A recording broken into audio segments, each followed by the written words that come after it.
After Steve Jobs died, they noticed that he had one book on his iPad, one book that he vowed to read every single year. Of course, I'm going to share with you what that book was. Actually, I've got it in my hand right now. But before I do, just think of the gravity of that. Just think of this man, this one of the most influential men who's ever walked the earth, chose one book that he was devoted to reading every single year because it was so important to him. So the guy, Steve Jobs, reading this book created one of the most valuable companies that has ever existed, Apple. So one might say that this book could be very beneficial to someone who wants to make a whole bunch of money. And I would say that it's way, way, way more than that. This is a book that I've read multiple times. The first time I read it, it took me a year and a half to get through it.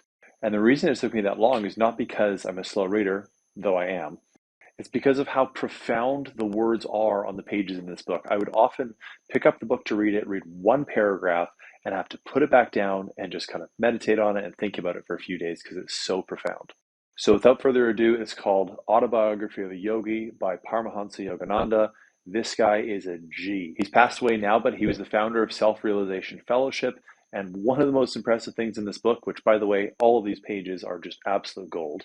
So one of the most profound things, just to give you an idea of what this guy was like, in this book from the funeral home director talking about how his body did not decay for multiple days. Hundreds of incredible things that happen in this book. It's absolutely mind-blowing. It's a very, very thick read. I suggest anyone who wants to live a meaningful life reads this book because when you live a meaningful life, the money takes care of itself.